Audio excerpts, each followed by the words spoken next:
Apakah pintu yang menghalangi antara diriku dengan fitnah yang besar sebagaimana gelombang air laut yang merusak iman begitu cepat sebagaimana gelombang air laut yang pasang, itu pintunya nanti rusak sendiri, terbuka sendiri secara alami, amyuksa, ataukah kemudian pintu itu akan menjadi rusak?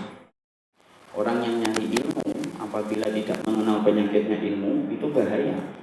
Contoh, ada orang yang ngerti tentang masalah ilmu, tetapi ternyata dia tidak mengenal tentang penyakitnya ilmu.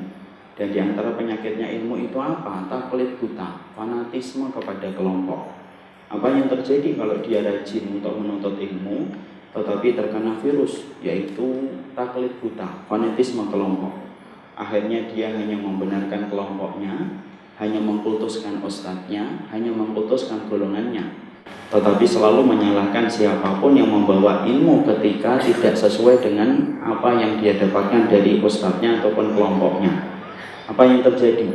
Kalau orang itu nuntut ilmu tetapi tidak terbebas dari virus taklid buta, rusak ilmunya, rusak sikapnya, dan akhirnya seakan-akan dia pencari ilmu, padahal dia hanyalah pengumpul kayu bakar, di mana ilmu yang dia dapatkan tidak berbarokah ketika disertai dengan sikap yang tidak terpuji ketika menyikapi orang lain, dan sikapnya akhirnya menolak banyak ilmu dan banyak dalil hanya karena dalil itu diucapkan oleh orang yang bukan datang dari kelompoknya dan ustadznya.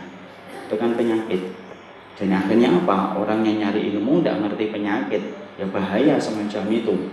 Dan hari ini kita lihat semacam itu kan, kita lihat banyak penuntut ilmu yang tidak sadar mereka telah rusak dengan sebuah virus baru yang bernama taklid buta.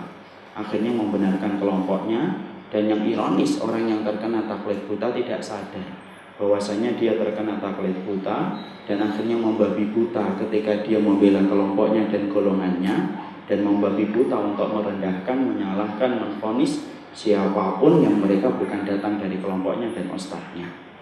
Inilah yang menjadi kita, akhirnya kita ngerti, mengerti ilmu harus disertai dengan mengerti penyakitnya ilmu. Beribadah kepada Allah harus disertai dengan pemahaman kita untuk mengerti segala macam keburukan di dalam agama Allah itu apa saja, supaya kita mampu menjaga diri kita dari segala keburukan yang bisa merusak agama kita.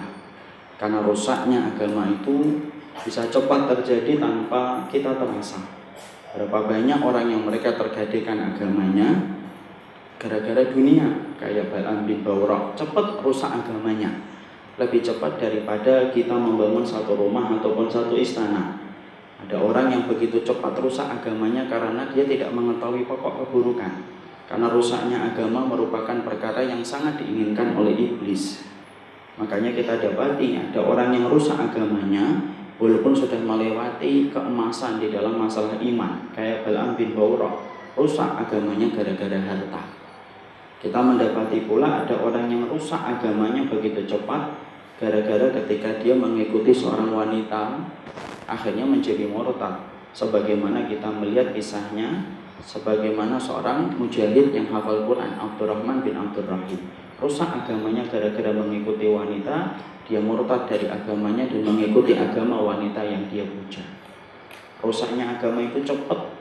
Sebagaimana kita melihat ada seseorang yang terkena pemahaman yang menyimpang, kayak Umar Al-Hamawi. Dia kemudian mempunyai satu pemahaman Allah itu bersemayam dalam tubuhnya makhluk, dan Allah pun menjadi satu dengan tubuhnya manusia ketika sudah beriman, yang disebut dengan wahdatul wujud. Rusak agamanya karena pemahaman yang menyimpang. Disitulah kita paham rusaknya pemahaman, rusaknya agama seseorang itu cepat, sehingga kemudian kita wajib untuk mengetahui segala keburukan yang bisa merusak kehidupan agama kita. Anda juga bisa mengunjungi Facebook kami di facebook.com/amanahinsanmadani, atau bisa tonton kami di youtube.com/sahabatyamima, dan follow Twitter kami di twitter.com/@sahabat_yamima. Sahabat Yamima, peduli dan memahami.